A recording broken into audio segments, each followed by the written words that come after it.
Let me address that in two ways. Number one, I'm going to talk about the why of the rebranding and then the what of the rebranding. So the why is really to represent APS as the international global organization that it is.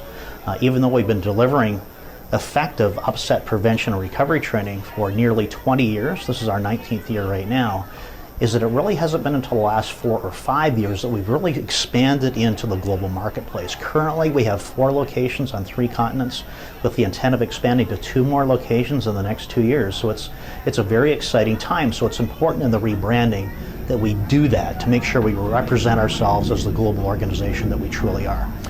The other area of the rebranding is we're introducing an all-new way of delivering upset prevention and recovery training.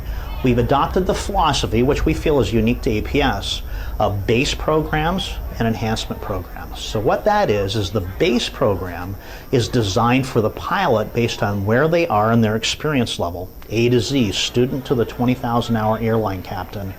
It is designed to fit in at different areas of their experience to be a program designed for them. In addition to the base programs, now we have enhancements so that we as the training provider can make recommendations for the pilot to have an expanded experience capability or knowledge capability or skills capability, but also it gives a lot of control to our customers so that they can design their initial and recurrent training programs to really meet their specific needs. At the end of the day, the training has to be effective in that everything learned has to be transferable into the make, model, and type of airplane they are flying, that they can effectively overcome the loss of control in flight threat. Very often we are asked, what areas of aviation do we train and who do you guys train? Well, there's actually 5 sectors that we train. Airlines and training centers, corporate business aviation, government military operations, owner-operators, and flight schools. And we feel that we are experts in all 5 of those sectors. And part of the new redesign of our website, and this is now getting into the actual what of the rebranding, includes a very intuitive and powerful website. So since I kind of slipped into the topic of what, let's go to that now. So it's more than just a brand new logo, but we do have a new logo. It's more than a new color palette, and we do have a new color palette. But most importantly, it is integrated into a very powerful business strategy of which our new website is a big part of. It's now very intuitive. When people come to the website, they can very easily find comprehensive information on how to effectively seek out and receive effective upset prevention and recovery training. But those 5 sectors I talked about, they can very easily get to the area of the website that deals specifically with their sector, and not only what the threat is, but what training programs we recommend, and also what is the career training plan. In other words, when they do initial training, what's next? Because in upset prevention and recovery training, you simply can't go through it one time and be totally trained. That is good. 2 to 3 years, it's time to come back. We have customers that come back every 12 months. Generally speaking, in most of our sectors, pilots will self-select about a 2 to 3 year recurrent cycle, and it's important. So they will now come back to take advantage of our all-new, very refined recurrent training program, which again allows them to add those enhancements to be effective. So the what, logo, color, website, but probably even a bigger part of the what is our business approach to the aviation industry specific to loss of control in flight.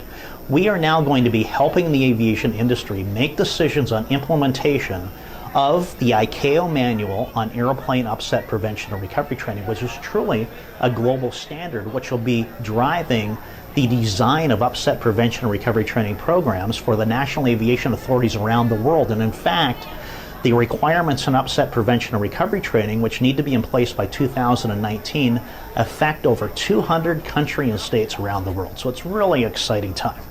So APS is going to be taking a stronger position in the marketplace to try to help with those controversial decisions. You see, we have 20 years of experience delivering upset prevention and recovery training, and the programs we deliver are in direct compliance with the global standard. Integrated academic training, on-aircraft training, whether that be piston or jet training, simulator training, whether that be non-type specific or type specific. So depending on where a pilot is in their career, they may take a couple of these elements together, or they may take them all together.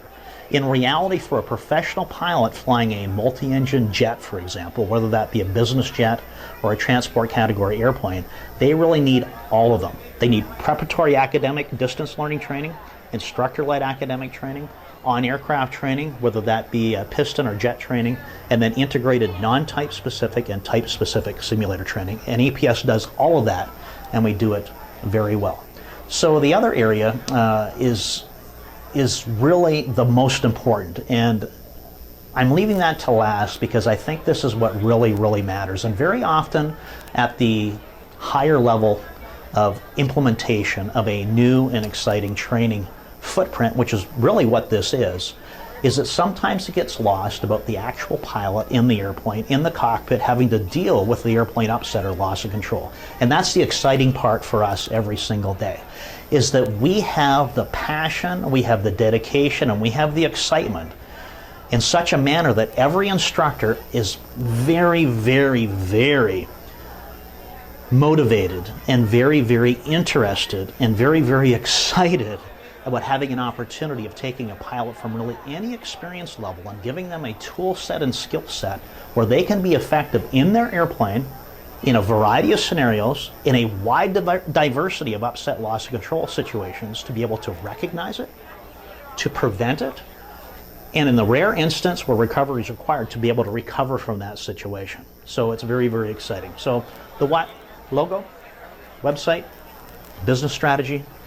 At the end of the day, every pilot in control all the time. It comes down to that individual pilot in the cockpit getting the training that they need in a way that they can use it in their airplane. So overall, our rebranding is more than just the new logo. It all comes down to a fundamental shift in the positioning of APS in the marketplace, and it's very exciting, and we are really looking forward to meeting and flying with all different aspects of aviation, but most particularly is meeting those individual pilots in the cockpit to help them to be safer each and every day.